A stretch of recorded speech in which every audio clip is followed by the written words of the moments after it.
He slammed the glass showroom door so hard it echoed across the polished floor. Every head turned. The sound cut through the soft jazz music like a gunshot.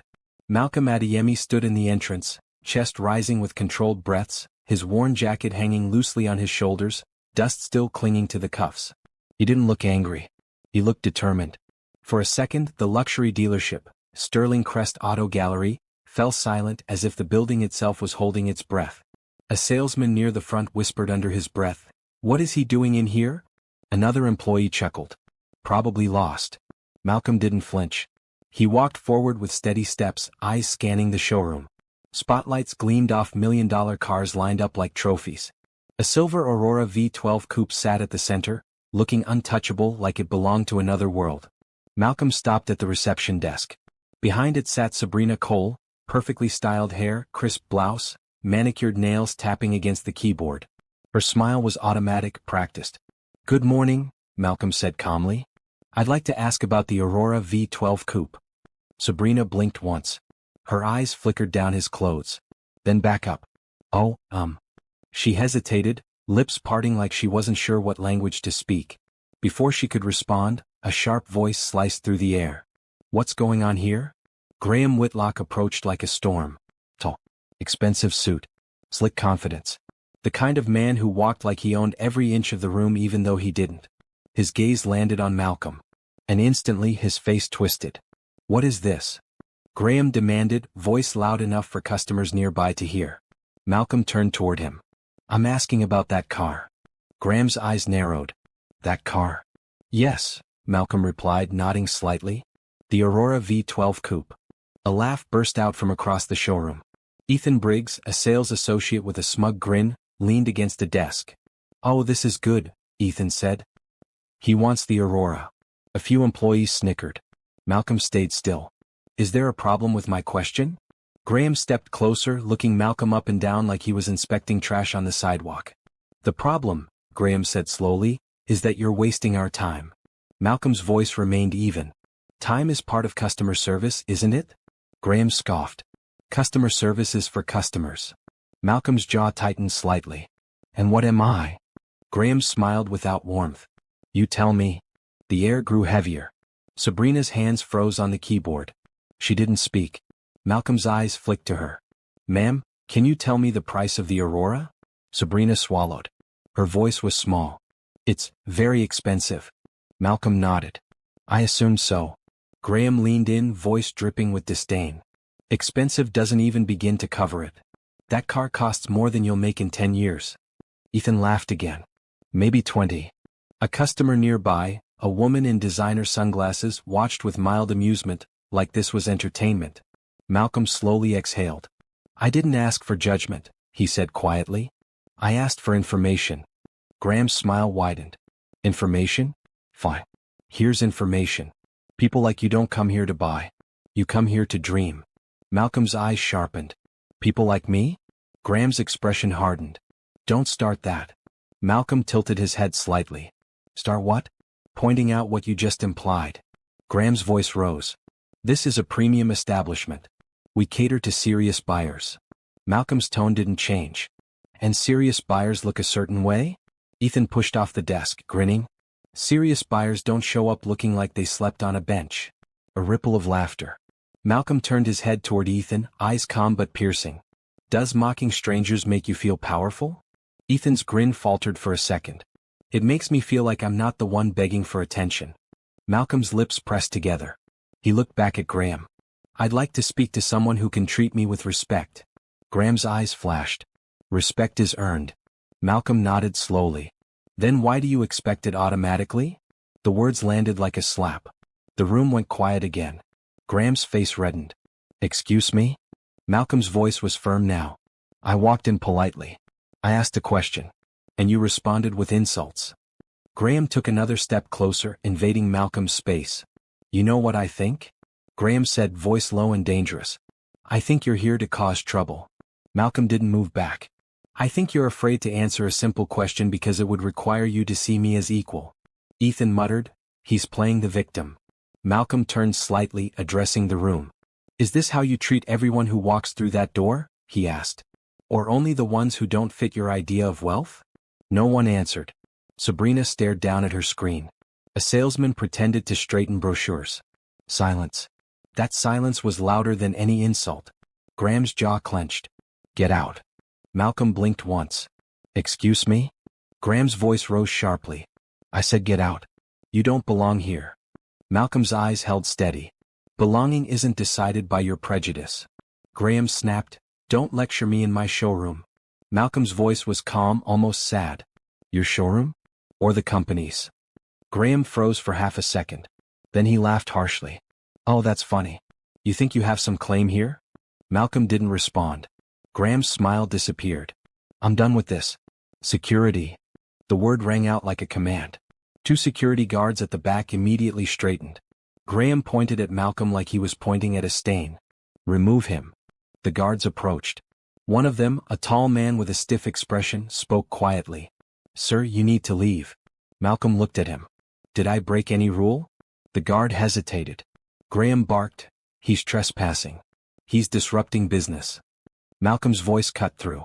By asking about a car? The guard avoided his eyes. Ethan smirked. Should have just left when you were told. Malcolm turned back to Graham. You're making a choice right now. Graham sneered. My choice is keeping this place clean. The words hung in the air. Malcolm's face didn't change, but something colder entered his eyes. The guards gently grabbed his arms. Malcolm didn't fight. But as they escorted him toward the door, he spoke, voice steady enough for everyone to hear. You will remember this moment, Malcolm said. Not because I'll scream. Not because I'll threaten. But because dignity doesn't disappear just because you refuse to see it. Graham rolled his eyes. Yeah. Get him out. The glass doors opened. The sunlight outside was harsh. As Malcolm stepped out, he paused, turning back one last time. His gaze swept across Graham, Ethan, Sabrina, the silent staff, the amused customers. I hope, Malcolm said quietly, that when you look back on today, you realize you weren't protecting luxury. He let the words settle. You were protecting your prejudice. Then he walked away. The doors shut behind him. Inside, the showroom slowly exhaled. Ethan chuckled. What a joke. Graham straightened his suit, acting like he'd just swatted a fly. People need to know their place, Graham muttered. Sabrina's fingers trembled slightly above the keyboard. But she said nothing. She did nothing. And that did more damage than she realized. The next morning, Sterling Crest Auto Gallery gleamed as usual. Graham stood near the center display, coffee in hand, laughing with Ethan. I swear, Graham said, shaking his head, the audacity. Walking in here like he belongs. Ethan smirked. He probably thought we'd roll out a red carpet. Graham scoffed. This place is elite for a reason. We can't have just anyone wandering in. Sabrina sat at the desk, quiet, her eyes flickering toward the entrance occasionally. She couldn't shake the memory of Malcolm's calm voice. You were protecting your prejudice. She swallowed. Ethan leaned closer to Graham. Think he'll come back? Graham laughed loudly. If he does, we'll call security faster. At that moment, the sound of an engine outside interrupted them. Oh, smooth. Expensive. Heads turned. A sleek black executive sedan rolled up to the entrance, shining like midnight. The doors opened. And Malcolm Adeyemi stepped out. But this time, he wasn't wearing worn clothes. He wore a perfectly tailored charcoal suit. A luxury watch glinted on his wrist. His posture was different, not defensive, not cautious. Commanding. The entire showroom froze. Ethan's mouth fell open. Sabrina's eyes widened. Graham's coffee cup paused halfway to his lips. Malcolm walked in slowly, each step deliberate. The same man. But now the world saw him differently. Because now he looked like what they respected. Graham forced a smile so fast it looked painful. Oh, sir. Graham exclaimed, voice suddenly warm. Welcome to Sterling Crest. How may we assist you today? Malcolm stopped in front of him. His expression was calm. Good morning, Malcolm said. Graham chuckled nervously. I didn't recognize you yesterday. Please forgive that misunderstanding. Malcolm's eyes didn't soften. Interesting, he said quietly. Yesterday you recognized me perfectly. The smile on Graham's face twitched. Ethan stepped back, suddenly very interested in the floor. Sabrina whispered, Oh my God. Malcolm glanced at her briefly, then back at Graham. I'm here about the Aurora V12 coupe, Malcolm said. Graham nodded quickly. Of course. We can arrange a test drive immediately. Champagne? Coffee? Anything you want. Malcolm tilted his head slightly. Anything? Yes, Graham said eagerly. We pride ourselves on exceptional service. Malcolm's voice was soft, almost conversational. Exceptional service? He repeated. That's what you call it. Graham laughed awkwardly. Absolutely. Malcolm stepped closer, lowering his voice. Tell me, Malcolm said, would you have offered me champagne yesterday? Graham's throat bobbed. Well, sir, yesterday was. Malcolm's eyes sharpened. Yesterday was the truth, Malcolm said. The air felt like it was tightening. Before Graham could respond, the front doors opened again. A group of executives entered, men and women in sharp suits carrying folders, their presence commanding instant attention. Graham straightened immediately. What's this? He whispered. One of the executives, a silver-haired man, stepped forward. Good morning, everyone, the man announced. Please gather. We have an important introduction. Staff rushed into place. Customers watched curiously. Graham's smile was stiff. The executive turned toward Malcolm with respect. It is my honor to introduce the new chairman of Crest Holdings, the parent company of Sterling Crest Auto Gallery. Graham blinked. Chairman? Ethan's face drained of color. Sabrina's hand flew to her mouth. Malcolm stepped forward. His voice was calm, but it carried through the room like a bell. My name is Malcolm Adeyemi, he said. Gasps rippled. Graham's knees looked like they might buckle. Malcolm continued, eyes locked on Graham. My father built Crest Holdings from the ground up. Silence. The company you wear on your name tags, Malcolm said, exists because of his vision. Graham stammered, Sir. Malcolm lifted a hand. Yesterday, Malcolm said, voice steady, you called me trash. Graham's face turned pale. Ethan whispered, Oh no. Malcolm's gaze swept across the staff. And none of you stopped it. Sabrina's eyes filled with tears. Malcolm's voice wasn't angry. It was disappointed. This dealership has confused luxury with superiority, Malcolm said. You thought money made you better. You thought appearance decided worth. Graham's voice cracked. Please, sir. I didn't know who you were. Malcolm's eyes narrowed slightly. That, he said quietly, is exactly the problem. And as the room held its breath, Malcolm prepared to deliver a lesson none of them would ever forget. Backhand index pointing up. Malcolm let the silence stretch until it became unbearable. Graham stood frozen, his lips trembling as if words could save him, but nothing came out. The entire showroom felt like it had been turned upside down in a single sentence. I didn't know who you were, Graham finally whispered again, desperate. Malcolm's expression didn't change. That's exactly why this matters, Malcolm said softly. Because respect shouldn't depend on recognition. Ethan shifted behind Graham, sweat forming at his hairline. Sabrina's eyes darted between Malcolm and the executives, her hands gripping the edge of the desk like it was the only thing keeping her upright. The silver-haired executive cleared his throat. Chairman Adeyemi, would you like us to proceed with the scheduled meeting upstairs? Malcolm didn't look away from Graham. In a moment, Malcolm replied. His voice was calm, but it carried an authority that silenced every breath in the room. He took a slow step forward. Yesterday, Malcolm said, I walked in here as a man. Just a man. I asked about a car. And you treated me like I was less than nothing. Graham swallowed hard. Sir, I swear it won't happen again. Malcolm tilted his head slightly. It won't happen again, because you got caught? Graham's face twisted. No. Because I understand now. Malcolm's eyes sharpened. Understand what? Graham opened his mouth then closed it. His understanding was shallow, built only on fear. Malcolm exhaled slowly. You don't understand, Malcolm said quietly. You're only terrified.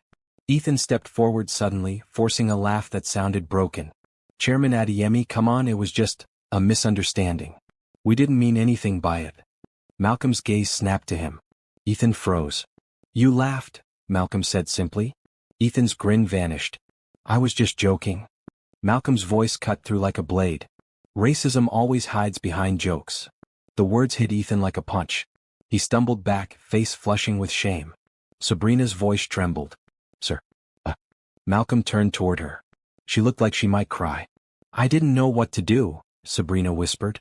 Malcolm stared at her for a long moment. Then he said softly, You did know. Her breath caught. You knew it was wrong, Malcolm continued. But you stayed quiet because it was easier. Sabrina's tears spilled over. The showroom was so silent that the soft drip of her tears felt loud. Malcolm looked around at the staff. This wasn't one man, he said, gesturing toward Graham. This was a culture. Graham shook his head rapidly. No, no, no. It was me. Blame me. Don't punish everyone else. Malcolm's eyes returned to him. You want to carry the blame alone now? Malcolm asked. After you let everyone join in yesterday? Graham's face crumpled. Please? The executive beside Malcolm spoke carefully. Chairman, HR is prepared to terminate their employment immediately if that is your wish. The word terminate sent a ripple of shock through the staff. Ethan's knees nearly gave out. Sabrina gasped. Graham's eyes widened in terror. Yes, Graham blurted. Yes, do that. Fire me if you have to, but please don't ruin my life. Malcolm stared at him. Then he said something no one expected. I'm not firing anyone. The room froze. Graham blinked. What? Ethan's head snapped up. You're not. Sabrina looked confused through her tears. A murmur spread among the employees. Graham's face flickered with sudden hope, like a drowning man seeing a rope. Oh, thank you, sir, Graham breathed. Thank you. I swear I will change. I will make sure this place. Malcolm lifted a hand. Don't mistake mercy for escape, Malcolm said quietly. Graham's voice caught in his throat. Malcolm turned toward the security guards. Bring in the cleaning staff, Malcolm ordered. The guards exchanged a glance, confused, but nodded and disappeared through a side door. Graham frowned. Cleaning staff. Ethan whispered, What is this? Moments later, 3 janitors entered. They wore simple uniforms. Their hands carried mops and cleaning supplies. Their eyes were cautious, as if they were unsure why they had been summoned into the center of this luxury world. One of them was an older woman with tired eyes but a strong posture. Her name tag read, Maria. Maria looked around nervously. Sir, is something wrong? Malcolm's expression softened for the first time. No, Malcolm said gently. Something is finally being made right. Maria blinked, confused. Malcolm stepped toward them. I want you to stand here, Malcolm said. The janitors hesitated. Graham scoffed nervously. Chairman, what is this? Why are they? Malcolm's gaze snapped back to him. You spent years believing some jobs were beneath you, Malcolm said calmly. Graham stiffened. That's not. Malcolm's voice rose slightly. Isn't it? Graham's mouth opened but nothing came out. Malcolm turned to Maria. How long have you worked here? Malcolm asked. Maria's hands tightened around her mop. 6 years, sir. And in 6 years, Malcolm said, has anyone ever looked you in the eye and thanked you? Maria hesitated. Her voice was small. Not really. A lump formed in Sabrina's throat. Malcolm nodded slowly. 6 years, Malcolm repeated. Keeping this place spotless. Making sure people like Graham can walk around pretending they're better than everyone else. Graham's face flushed red. That's not fair. Malcolm stepped closer. Fair? Malcolm echoed. Was yesterday fair? Graham's voice cracked. I made a mistake. Malcolm's eyes were cold now. A mistake is spilling coffee, Malcolm said. What you did was intentional. The room felt like it was shrinking. Malcolm turned toward the executives. Effective immediately, Malcolm said, voice clear, Sterling Crest Auto Gallery is undergoing a restructuring. The silver-haired executive nodded. Yes, Chairman. Malcolm faced Graham again. Graham Whitlock, Malcolm said. Graham straightened instinctively like a soldier being addressed. You are no longer manager. A sharp gasp ran through the staff. Graham's face went pale. Malcolm continued, voice unwavering. Starting today, your new position is custodial staff. For a moment, Graham didn't understand. Then the words hit him. His face twisted in horror. What? Graham choked. No, you can't be serious. Malcolm tilted his head slightly. Serious? Malcolm repeated. Like you were serious yesterday when you told me I didn't belong? Graham shook his head violently. This is humiliating.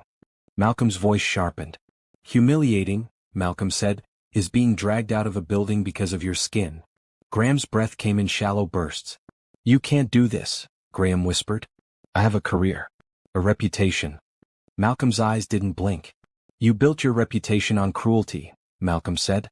Now you will build humility. Ethan stepped forward, panic flooding his voice. Chairman Adeyemi, please don't do this to me. I'm just a salesman. I didn't. Malcolm turned toward him. You laughed, Malcolm said again, voice quieter but heavier. Ethan's eyes widened. I was just trying to fit in. Malcolm nodded slowly. Exactly. Ethan frowned. Exactly what? Malcolm's voice became steel. You were trying to fit into racism, Malcolm said. Ethan's face crumpled. Malcolm pointed toward Maria and the janitors. You will report to them now, Malcolm said. Ethan's mouth fell open. You're making us cleaners? Malcolm's voice was calm. I'm making you equal. The words landed like a hammer. Sabrina let out a shaky sob. Malcolm turned toward her. And you? Malcolm said softly. Sabrina looked up, tears streaming. Sir, please? Malcolm's eyes were filled with disappointment. You sat at the front desk, Malcolm said. You were the first face customers see. Reception is where respect begins. Sabrina whispered, I didn't want to lose my job. Malcolm nodded slowly. And someone else lost their dignity instead, Malcolm said. Sabrina's breath caught. You will join them, Malcolm said. Sabrina gasped. No, please. Malcolm's voice stayed calm, final. Silence is how injustice survives. Maria stared at Malcolm, stunned. Sir, Maria whispered. Are you promoting us? Malcolm smiled gently. Yes, he said. Effective immediately, the cleaning staff will be promoted into leadership roles. Maria's eyes widened. The other janitors looked at each other, disbelief shaking their faces. Graham's voice rose, frantic. This is insane. Malcolm stepped closer, lowering his voice so only Graham could hear. No, Malcolm said. This is justice. Graham's hands trembled. Maria's voice cracked with emotion. Sir, I don't understand. Malcolm turned toward her. You understand more than anyone, Malcolm said softly. Because you've been invisible here for years. Maria's eyes filled with tears. Malcolm raised his voice so the whole showroom heard. From today on, Malcolm said, this dealership will not measure worth by suits or skin. He gestured toward Graham, Ethan, and Sabrina. These three will spend the next year doing the work they believed was beneath them. Graham's face contorted. A year? Malcolm's eyes were cold. A year, Malcolm repeated. To learn what dignity looks like when you're the one being ignored. Ethan whispered, broken. This can't be happening. Malcolm turned toward the staff. And anyone who has a problem with this change, Malcolm said, can leave now. No one moved. Not a single person. Because for the first time they understood the air had shifted. Power was no longer in arrogance. It was in accountability. Maria wiped her tears. She straightened her shoulders. And in that moment, the woman who had been invisible became the center of the room. Malcolm walked toward her and placed a small set of keys into her hand. The manager's office, Malcolm said softly. It's yours now. Maria stared at the keys like they were unreal. Graham's knees buckled. That office, Graham whispered. That's mine? Malcolm's voice cut through. It was never yours, Malcolm said. You were just borrowing it. The executives nodded in approval. Sabrina sobbed quietly. Ethan stared at the floor, ashamed. And Graham Whitlock, the man who thought he ruled Sterling Crest, stood in front of a mop cart, stripped of everything except the lesson he refused to learn. Malcolm's gaze swept across the room one last time. This is only the beginning, he said. And the dealership knew. Nothing would ever be the same again. The air stayed thick long after Malcolm stopped speaking. No one dared move. Maria stood clutching the keys, her fingers trembling as if the metal might vanish. Her eyes darted to Graham, then back to Malcolm. Sir, she began, voice shaking. I've never. Malcolm gave her a gentle nod. You've earned more than keys, he said quietly. You've earned visibility. Graham's face twisted as if he'd been slapped again. This is ridiculous, he hissed, voice cracking with disbelief. You can't just hand my job to a cleaner. The word cleaner came out like an insult. Malcolm's expression darkened instantly. Maria flinched. Malcolm took one slow step toward Graham. Say that word again, Malcolm said softly. Graham froze. What? Malcolm's voice was calm, but it carried danger. Cleaner, Malcolm repeated. You said it like it was dirt. Graham swallowed hard. I didn't mean. Malcolm cut him off. You meant exactly what you've always meant, Malcolm said. That some people exist to serve you, not stand beside you. Ethan's shoulders sagged. Sabrina wiped her face, ashamed. The silver-haired executive cleared his throat. Chairman Adeyemi, should we escort Mr. Whitlock to HR to sign the reassignment documents? Graham's head snapped up. Reassignment documents? He repeated, voice rising. This is real. Malcolm's gaze stayed steady. This is real, Malcolm confirmed. Graham's breath came faster. No, he whispered. No, no, no, you can't do this. I have connections. I have clients. This dealership runs because of me. Malcolm tilted his head slightly. This dealership runs because of people like Maria, Malcolm said. Maria's eyes widened at hearing her name spoken with respect. Malcolm gestured toward the spotless showroom. Do you think these floors polish themselves? Malcolm asked. Do you think luxury maintains itself? Graham's lips trembled. Ethan whispered under his breath. We're done? Graham spun toward him. Don't just stand there. Graham snapped. Say something. Ethan flinched. What do you want me to say? Ethan muttered. We laughed. We did it. Graham's eyes flashed with fury. You're weak, Graham spat. Malcolm's voice cut through. No, Malcolm said. He's finally honest. Graham turned back toward Malcolm, desperation flooding his face. Chairman Adeyemi, Graham pleaded, voice breaking, please? I made a mistake. Give me another chance. I'll apologize. Oh. Malcolm raised a hand. You already had your chance, Malcolm said quietly. Yesterday. The word yesterday hung like a sentence. Graham's knees trembled. Do you know what you took from me yesterday? Malcolm asked. Graham swallowed. My pride. Graham whispered. Malcolm's eyes sharpened. No, Malcolm said. You tried to take my humanity. The room felt colder. Malcolm's voice softened slightly, but the weight increased. You wanted me to feel small, Malcolm said. You wanted me to feel ashamed for existing in a space you thought belonged to you. Graham's voice cracked. I didn't. Malcolm interrupted. You did, Malcolm said. And the worst part is, you thought you were normal. Sabrina let out a shaky sob. Malcolm turned toward her. And you watched, Malcolm said softly. Sabrina's voice was barely audible. I was scared. Malcolm nodded. So was I, Malcolm said. But fear didn't excuse cruelty. Sabrina's shoulders collapsed. Maria stepped forward hesitantly. Sir, Maria whispered. I don't want revenge. Malcolm looked at her with respect. This isn't revenge, Malcolm said gently. This is correction. Maria blinked. Malcolm turned back to the staff. This dealership will change, Malcolm said. Not tomorrow. Not someday. Today. The executives nodded. Malcolm raised his voice so even the customers could hear. Effective immediately, Sterling Crest will implement a dignity-first policy. The staff stiffened. No customer will ever be judged by appearance again, Malcolm said. No employee will ever feel empowered to humiliate someone because of race, clothing, or perceived status.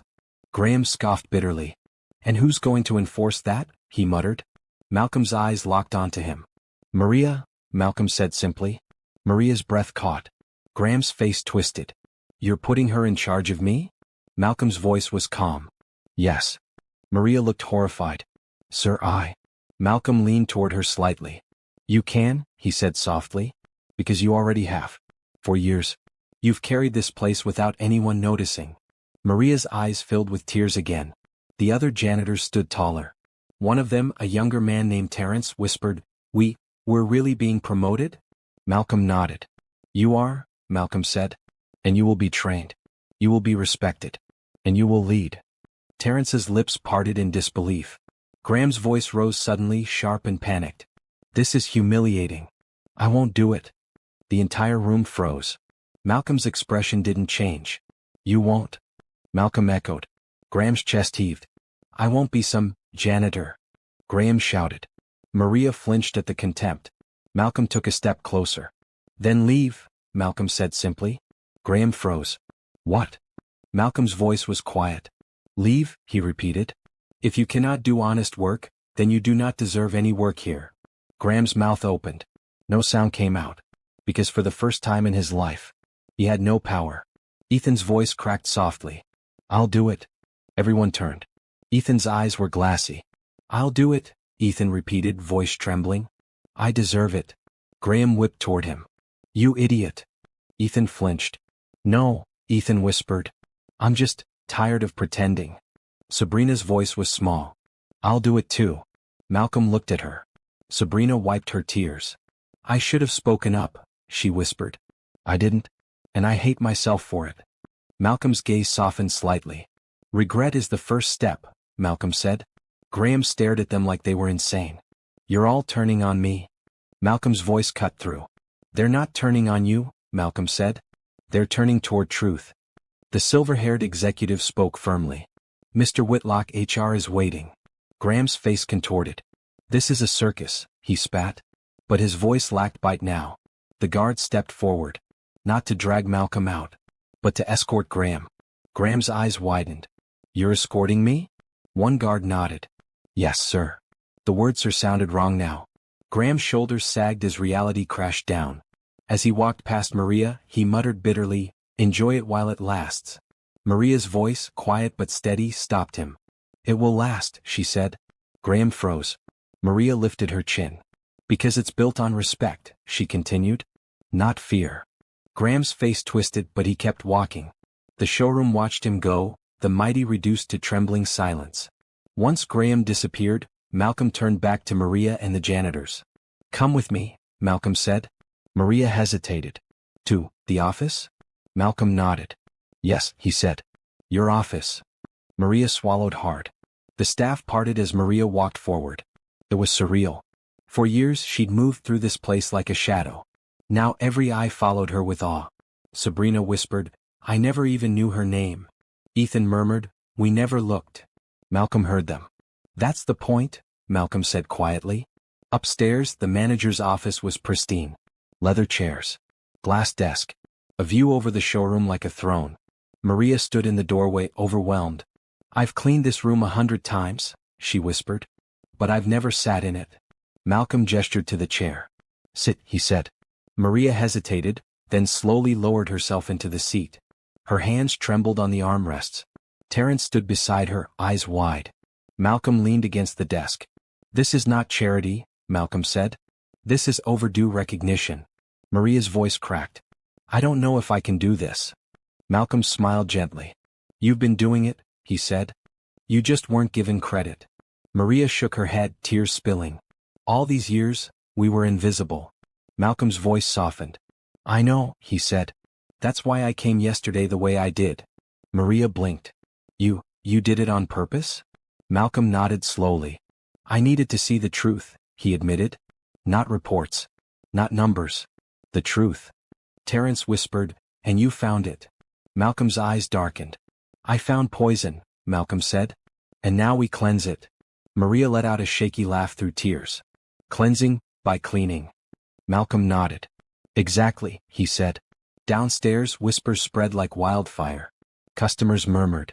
Employees looked shaken. A young salesman approached Ethan quietly. Are we really being run by the cleaning staff now? Ethan swallowed hard. They were always running this place, Ethan murmured. We just didn't see it. Sabrina stood at the desk, staring at her hands. She remembered Malcolm's calm face yesterday. She remembered doing nothing. Her stomach twisted. She whispered to herself, never again. Hours later, Graham emerged from HR carrying a small box of his belongings. His suit looked wrinkled now. His arrogance cracked. The head of HR handed him a gray uniform. Graham stared at it like it was poison. You start tomorrow, HR said firmly. 6 a.m. Graham's jaw clenched. He glanced through the glass wall. He saw Maria sitting in his office. His office. He saw Malcolm standing beside her, calm, powerful. His chest burned with humiliation. But beneath the humiliation, something else stirred. A realization. He had built his life on looking down. Now he had nowhere left to stand except the ground. Malcolm's voice echoed in his mind. Then leave. If you cannot do honest work. Graham swallowed hard. For the first time, he understood what it meant to be judged too quickly. And the story was far from over. Because tomorrow, the real transformation would begin. Backhand index pointing up. The next morning arrived with cruel punctuality. 6 a.m. Sterling Crest Auto Gallery was usually quiet at this hour, the kind of silence reserved for people who worked before the world woke up. For years, Graham Whitlock had never seen this hour inside the dealership. He had arrived at 10, coffee in hand, barking orders. Now, he stood outside the employee entrance, wearing a gray custodial uniform that felt like it weighed 100 pounds. His expensive suit was gone. His polished shoes were replaced with plain work boots. In his hand was a small badge that read, Maintenance. Graham stared at it, jaw clenched so tightly his teeth hurt. The door buzzed open. Inside, the air smelled faintly of cleaning solution. Maria stood waiting. But she wasn't wearing the same uniform anymore. She wore a crisp blazer, her hair neatly pulled back, her posture stronger than Graham had ever seen. A new nameplate gleamed on her chest, Operations Manager. Terrence stood beside her, also in professional attire. Graham's throat tightened. Maria looked at him steadily. "Good morning," she said. Graham's lips twitched. He wanted to spit something cruel. He wanted to reclaim power with words. But he had none. He muttered, "Morning?" Maria nodded calmly as if she hadn't spent years being ignored by him. She held out a clipboard. "Here are your assignments," she said. Graham stared at it. "Assignments?" From her. His voice came out rough. "You're really doing this?" Maria's gaze didn't waver. "Yes," she said simply. Terrence spoke gently. "We start with the showroom floors." Graham's face flushed. "The floors?" Maria tilted her head. "The same floors you walk on every day," she said. "They don't clean themselves." Graham's jaw clenched harder. He snatched the mop handle from the cart like it offended him. Terrence gestured toward the marble. "Start there," Terrence said. Graham looked down at the spotless floor. It was already clean. He snapped, "This is pointless." Maria's voice stayed calm. "It's not pointless," she said. "It's perspective." Graham's hands trembled as he dipped the mop into the bucket. The cold water splashed against his fingers. His stomach twisted. This was beneath him. That thought rose automatically. And then he remembered Malcolm's voice. "You said it like it was dirt." Graham swallowed hard. He began to mop. The motion felt unnatural, humiliating. His back stiffened. His pride screamed. A few minutes later, footsteps echoed. Sabrina entered, also in a custodial uniform. Her eyes were red from crying. She stopped when she saw Graham. Her voice was small. "So, it's real." Graham glared at her. "Don't look at me like that," he snapped. Sabrina flinched. "I'm not," she whispered. "I'm just scared." Ethan entered behind her, pushing another cart. He looked exhausted, shame etched into his face. He stopped when he saw Graham mopping. For a moment, something like guilt flickered across Ethan's eyes. Then he quietly said, "We deserve this." Graham's head snapped up. "No," Graham hissed. "We don't. This is insane." Ethan's voice was steady. "Yesterday was insane," Ethan said softly. "Not this." Graham's grip tightened around the mop. "You're really just accepting it?" Ethan nodded. "I keep hearing his words," Ethan murmured. "Respect shouldn't depend on recognition." Sabrina whispered, "I can't sleep." Graham scoffed bitterly. "Oh, poor you." Sabrina's eyes filled again. "I watched him get dragged out," she whispered. "And I did nothing. I feel sick." Graham's voice rose. "Stop acting like saints now. You're only sorry because he's the chairman." Ethan's eyes flashed. "No," Ethan said. "I'm sorry because it was wrong." Graham froze. The words hit harder than he expected. Wrong. He wanted to deny it. But the memory returned, Malcolm's calm face, the way he didn't yell, the way he held dignity like armor. Graham's throat tightened. Maria watched them quietly from a distance. Then she spoke. "You have two choices," she said evenly. "You can mop with resentment, or mop with humility." Graham's voice cracked. "And if I don't?" Maria's gaze was steady. "Then you leave," she said. "And you admit you were never fit to lead anyone." The silence that followed was heavy. Graham's chest heaved. He looked down at the mop. For the first time, the job didn't feel like punishment. It felt like exposure. The next hours were brutal. Graham scrubbed windows. He emptied trash bins. His hands ached. Sweat dampened his uniform. Customers began arriving around 9. And that was when the true humiliation began. A wealthy couple stepped inside, laughing. The man glanced at Graham. "Excuse me," the man said casually, "can you clean this spot?" Graham stiffened. He looked up. The customer didn't recognize him. To them he was invisible. Just staff. Just maintenance. Graham's face burned. He forced out, "Yes, sir." As he wiped the spotless marble, he heard the couple whisper, "Nice that they keep this place so clean." Graham's stomach twisted. He had never once said that. He had never once noticed. Across the room, Maria stood near the front desk, speaking with confidence to an executive. She looked powerful. Sabrina watched her with awe. "She's different," Sabrina whispered. Ethan nodded. "She was always different," he murmured. "We were blind." At midday, Malcolm arrived. The entire staff straightened. Even the executives treated him with reverence. He walked through the showroom calmly, eyes observing everything. His gaze landed on Graham scrubbing near the entrance. Graham froze. For a moment he expected mockery. But Malcolm didn't smirk. He didn't gloat. He simply watched. Then Malcolm approached. Graham's throat tightened. Malcolm's voice was quiet. "How does it feel?" Graham's jaw clenched. "Terrible," he muttered. Malcolm nodded slowly. "Yes," he said. "It does." Graham looked up, anger flaring. "This isn't teaching me anything," Graham snapped. "It's just humiliation." Malcolm's eyes remained calm. "No," Malcolm said. "Humiliation is what you did yesterday." Graham's voice cracked. "I said I was sorry." Malcolm leaned slightly closer. "You were sorry because you were afraid," Malcolm said. "Not because you understood." Graham's hands trembled. Malcolm's voice softened. "But understanding can still come," Malcolm said. "If you let it." Graham swallowed hard. He looked down at his raw hands. Customers passed him without seeing him. For the first time, he felt what invisibility was. Malcolm straightened. "I don't want your suffering," Malcolm said quietly. "I want your change." Graham's breath caught. Malcolm turned his gaze toward Sabrina and Ethan, who were cleaning nearby. "And all of you," Malcolm said, voice carrying, "this is not about punishment alone." They froze. "This is about transformation," Malcolm continued. "Because racism doesn't disappear with apologies. It disappears with accountability." Maria stepped forward. "Chairman Adeyemi," she said respectfully. Malcolm turned to her. Maria's voice was steady. "The staff is listening," she said. "For the first time, they're listening." Malcolm nodded. "That's why you're here," Malcolm said softly. "Leadership isn't about who shouts loudest. It's about who holds dignity." Maria's eyes shone. Graham stared at her, something shifting inside him. That evening, after closing, the staff gathered in the showroom. Malcolm stood before them. The lights reflected off the cars, but the real spotlight was on the people. Malcolm's voice was calm but powerful. "Sterling Crest will be known for excellence," he said. "But not just in cars." He looked around. "It will be known for humanity." The staff listened like their lives depended on it. Malcolm continued. "If you judge someone by appearance, you are not elite," he said. "You are ignorant." A murmur of agreement. He gestured toward Maria. "This woman kept this place running while being unseen," Malcolm said. "That ends today." Maria's throat tightened. Terrence stood tall beside her. Malcolm's gaze swept across Graham, Ethan, Sabrina.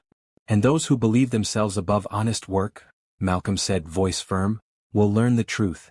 Graham's chest tightened. He wanted to resist, but he couldn't deny it anymore. Malcolm's final words echoed through the showroom. "Dignity is not something you give when someone looks rich enough," Malcolm said. "It is something you owe every human being." Silence followed. Then Maria spoke softly. "We will build something better." The staff nodded. Even Ethan whispered, "Yes." Sabrina wiped her tears. Graham stared at the floor, his pride broken open. Not destroyed. But, and in that opening, the possibility of change. Malcolm took one last look around the dealership. "This is a new era," he said. Then he added, voice warm but direct. "And if this story moved you, if you believe respect should never depend on skin color, clothes, or status, make sure you support this message." He paused. "Like this video, subscribe to the channel, and comment below what you would have done if you were standing in that showroom yesterday." The words landed with purpose. "Because stories like this only matter," Malcolm said, "if they change the way we treat each other." The camera would linger on Graham holding a mop, Maria holding keys, and Malcolm walking toward the Aurora V12 coupe. Not as a symbol of wealth, but as a symbol of justice. Because the man they judged too quickly was the man who taught them dignity. Fade out.